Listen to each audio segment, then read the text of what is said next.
dunia memang tak pernah diam. Di sela-sela dinamika global yang terlihat di permukaan, ada perubahan besar yang sedang berlangsung. Perubahan yang bisa menggeser keseimbangan kekuatan ekonomi dan keuangan dunia. BRICS, blok negara-negara dengan perekonomian kuat yang terdiri dari Brasil, Rusia, India, China, dan Afrika Selatan, bukan hanya berbicara soal pembangunan infrastruktur dan ekspansi perdagangan. Mereka juga mulai mengguncang fondasi yang selama ini dianggap tak tergoyahkan. Dominasi dolar Amerika Serikat dalam sistem keuangan internasional.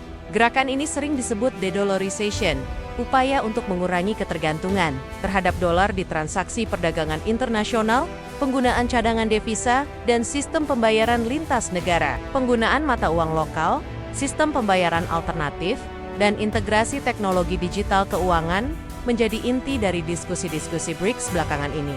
Salah satu langkah mencolok adalah pernyataan resmi dari Menteri Keuangan Rusia, Anton Siluanov, bahwa mereka sedang mempertimbangkan suatu sistem pembayaran lintas batas, cross-border payment system yang berbasis pada mata uang nasional anggota BRICS dan memanfaatkan teknologi digital. Meski begitu, kewaspadaan atau kepanikan dari negara-negara barat bukan tanpa alasan. Dominasi dolar memberikan Amerika Serikat sejumlah keuntungan strategis, kemampuan menetapkan sanksi ekonomi, mempengaruhi kebijakan global, melalui kekuatan finansial, hingga menjaga likuiditas mata uangnya. Upaya BRICS untuk membangun sistem alternatif, meskipun masih dalam tahap awal, dipandang sebagai ancaman potensial terhadap pengaruh Amerika Serikat dalam arena global.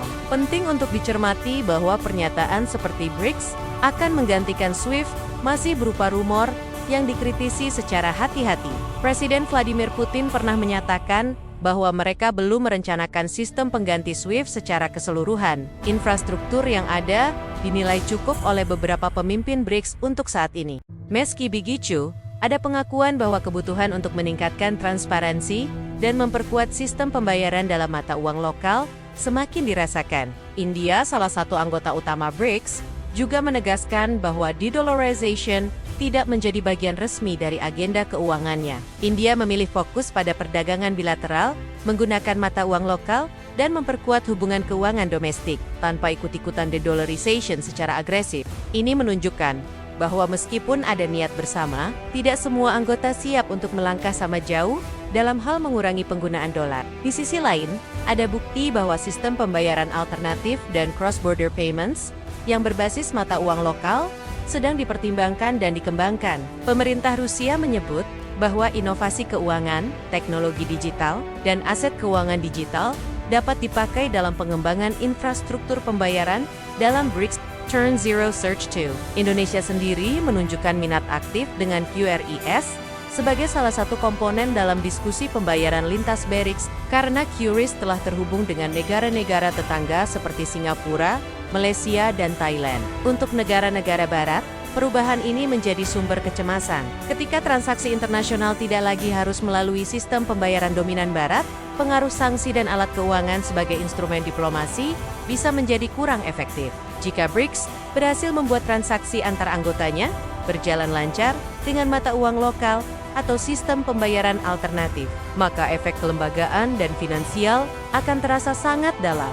Bagaimana perubahan ini bisa mengurangi peran dolar secara praktis? Pertama, dalam perdagangan minyak dan komoditas lainnya. Jika negara-negara pembeli dan penjual setuju bertransaksi dalam mata uang lokal atau dalam yuan, rubel, rupiah, atau rial Brasil, maka permintaan global terhadap dolar sebagai medium pembayaran akan meredup.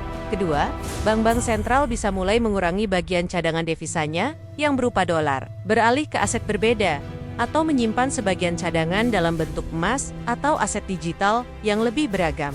Ketiga, perusahaan multinasional yang terlibat dalam ekspor-impor bisa membuat kontrak dalam mata uang non-dolar. Bila ada pilihan alat pembayaran yang efektif dan infrastruktur pendukung, namun semua itu menghadapi tantangan besar. Infrastruktur keuangan global sudah sangat tergantung pada dolar, sistem pesan antar bank, likuiditas pasar obligasi Amerika Serikat, kepercayaan investor internasional terhadap aset finansial Amerika, mengurangi ketergantungan bukanlah perkara cepat. Sistem hukum, regulasi, dan kepercayaan harus dibangun kembali dari bawah. Selain itu, ada risiko bahwa transisi yang terburu-buru bisa menimbulkan instabilitas keuangan. Negara-negara berkembang yang memiliki utang dalam dolar akan menghadapi beban yang tinggi jika dolar menguat kembali, atau jika konversi ke sistem non-dolar tidak disertai pengaturan yang matang.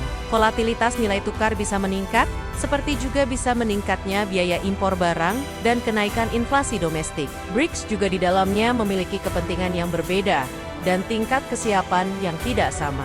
Rusia dan Cina lebih agresif dalam langkah-langkah alternatif, sementara Brasil dan India memilih langkah lebih hati-hati agar ekonomi mereka tidak terguncang oleh perubahan drastis. Ini menciptakan ketegangan internal soal seberapa jauh dan cepat agenda de-dollarization harus dijalankan. Di samping itu, negara-negara di luar BRICS pun memperhatikan. Banyak negara di Asia, Afrika, dan Amerika Latin menunjukkan minat untuk ikut dalam sistem pembayaran alternatif atau setidaknya dalam penggunaan mata uang lokal dalam perdagangan internasional. South America, misalnya, menunjukkan kesiapan untuk mengadopsi inisiatif pembayaran lintas BRICS.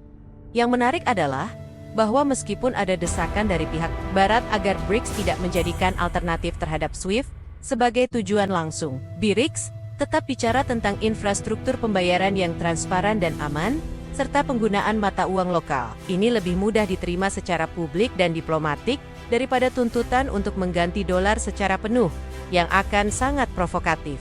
Secara statistik dan ekonomi, beberapa pengamat dari lembaga keuangan besar sudah bersiap untuk kemungkinan bahwa kedepannya dolar akan kehilangan sebagian gripnya. Laporan-laporan riset JPM Morgan menunjukkan bahwa permintaan struktural untuk dolar dalam transaksi internasional dan cadangan devisa mulai menurun, meskipun masih jauh dari titik di mana dolar bisa digantikan. Namun para analis juga memperingatkan bahwa dominasi dolar tidak akan runtuh dalam waktu dekat. Untuk mencapai titik tersebut, harus ada konsistensi dalam kebijakan antara negara-negara BRICS, pengembangan infrastruktur pembayaran yang handal, adopsi praktis oleh perusahaan dan bank, serta kepercayaan internasional. Semua ini butuh waktu dan kerja keras. Bagi Indonesia, situasi ini membuka peluang strategis dan tantangan nyata. Jika transaksi regional menggunakan mata uang lokal menjadi lebih mudah, dan QRIS bisa berperan sebagai jembatan pembayaran digital antar negara ASEAN, maka biaya transaksi bisa turun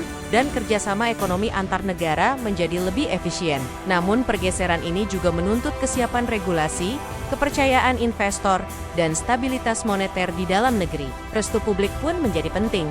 Transisi sistem pembayaran alternatif harus disertai transparansi agar publik memahami bahwa ini bukan untuk menggoyang ekonomi, tapi membangun fondasi yang lebih mandiri dan kuat. Pemerintah, bank sentral, dan otoritas keuangan harus berkomunikasi jelas tentang manfaat dan risiko. Akhirnya yang perlu dicermati adalah bahwa perubahan ini bukanlah tentang mengganti dolar seutuhnya dalam semalam. Bukan pula tentang konflik secara langsung antar negara. Ini tentang evolusi sistem keuangan dunia. BRICS dan negara-negara di blok global lainnya sedang menanam benih-benih perubahan. Sistem pembayaran baru, penggunaan mata uang lokal, digitalisasi keuangan, diversifikasi cadangan devisa, tatanan dunia baru sedang berjalan perlahan. BRICS mungkin belum sepenuhnya menggantikan dolar, tapi mereka jelas membuat Barat khawatir. Karena inilah arah global yang mungkin akan menjadi norma di masa depan. Dunia berubah, dan perubahan itu bisa saja kelihatan drastis bagi mereka yang tak siap.